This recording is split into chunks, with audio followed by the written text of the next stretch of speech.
So we've talked about the basic idea of expansion of the universe and the idea of the Big Bang. And so now we're going to go into more detail about the Big Bang. Because they introduced the idea of the hot Big Bang, and it really came about that it became much more fleshed out with the work of George Gamow. And George Gamow, immigrant to the United States uh, uh, um, in prior to World War II, and he had worked out some of the particulars of the hot Big Bang, and we realized that if the energy density of the universe is way, way too high, you don't get particles. If you don't get particles, then you can get expanding things. Expanding universe, you don't have particles, don't have gravity. So this is an entirely interesting way of looking at it. And so he starts working at the mathematics of this. Now, as I already said, Gamow was noted for exaggerating a variety of things and also being kind of a jokester. And so somebody had once commented that Marco Polo was very, very famous explorer, and he had actually done some work studying the geography and topography and the lands of where he explored, and all that was published, but no one ever cites it. So in some paper, he was doing something, and he went out of his way to simply say, and this has nothing to do with Marco Polo's work, which he then cited Marco Polo's work, and just to say he could cite him, and had a citation of him in a paper. So when he started working out these details of this, he published it, but he was the main person working on it, but he made himself the third author. The first author was his graduate student, Ralph Alpher. Now, this actually is not that uncommon to have a graduate student listed as first author and the professor's second author. But the thing is that being the sort of person that he was, he had asked Hans Bethe, who had worked on nuclear physics, he worked on the Manhattan Project, he had worked out some of the mathematics of how stars operate, and he asked Bethe to solve one equation in this whole sort of thing. And so Bethe did that, and then he made Bethe a co-author, and he arranged the authors to be Alpha, Bethe, and Gamow. Well, yes, that's right. So this is often called the alpha, beta, gamma paper by cosmologists. And so in the paper, he works out the details at high energy as to how all this works. Okay. Now it was a different sort of model than what was before, and so because of that, it gets called something else. Well, unfortunately, they kept calling it the Big Bang. And likewise, the thing that came after that was called the Big Bang. The thing that came after that was called the Big Bang.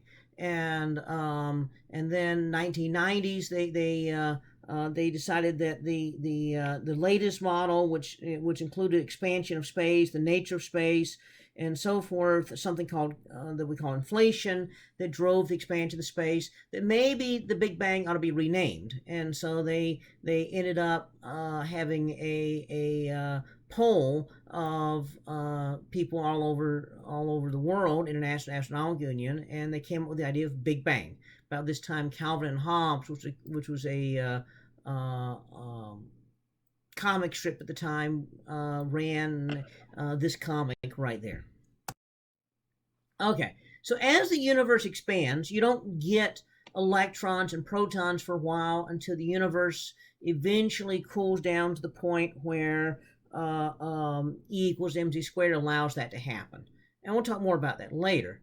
But you start eventually creating the heavier particles, the protons, then actually even things heavier than that, which don't live very long, and then you start creating protons and maybe some neutrons, and then you start creating electrons. Now, what happened was that at this time, energy dominated the universe. Now, as the universe expands, energy, the wavelengths of light get longer and longer, which means the energy gets less. And so at one point, the radiation, E equals mc squared, the energy in the radiation was more than the mass of the universe. And so radiation dominated.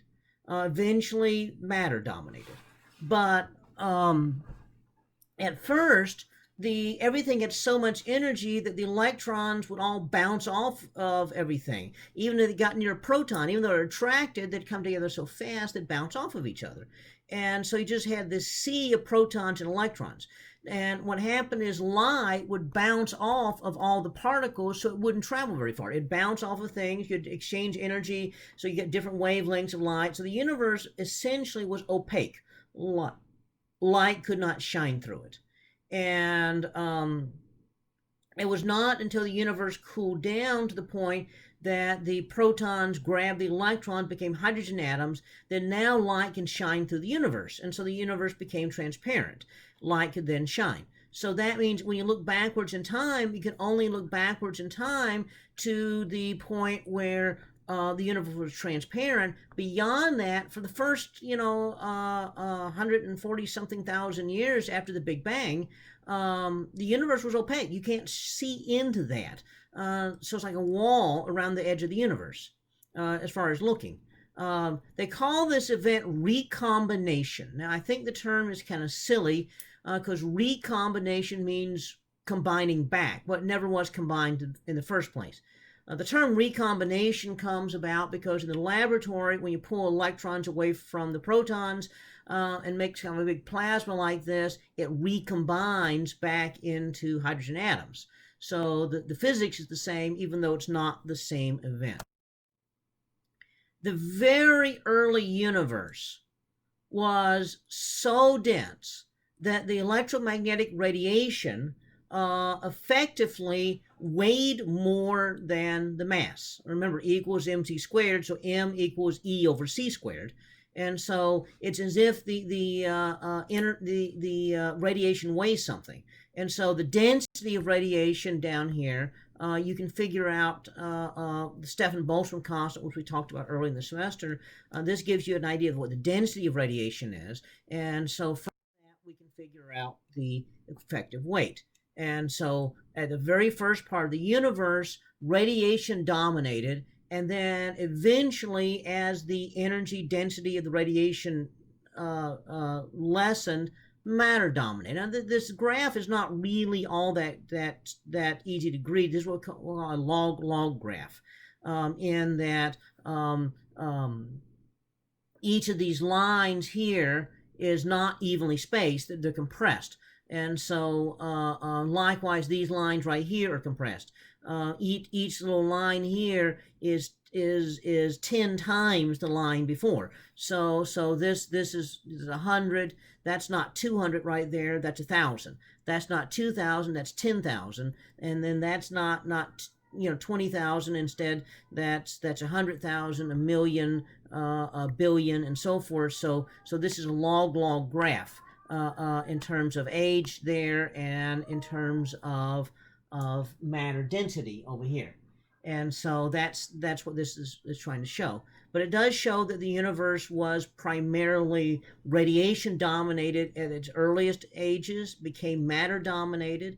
And then after matter domination, then a number of years later, then we got recombination. So up to that point, then the universe was pretty much opaque and you couldn't see anything in the universe. And so that's the thing that's going on right there. Now, interesting. Dark energy is constant density. And so what happens is that as the density of radiation and density of matter drop, eventually you reach a point at which dark energy dominates. And so dark energy has dominated now for some time. Remember, this this line right here is 1 billion years after the universe formed. So that line's 10 billion years after the universe formed. We're currently just past that line right there. And so here, this little bit right here, now that little bit on that graph is actually a fairly large chunk of the age of the universe right there. So for a fairly decent chunk of the universe, dark energy has dominated. Now that's interesting because we don't really know what dark energy is. So currently the composition of the universe is 72% dark energy, which we don't know what that is, and 23% dark matter, which we don't know what that is. Only about 5% of the universe is of ordinary matter that we know it is. Now, as the universe has expanded, this has changed. Remember, dark energy, the bigger the universe is, the more dark energy it has. So when the universe was very, very young, dark energy accounted for next to nothing.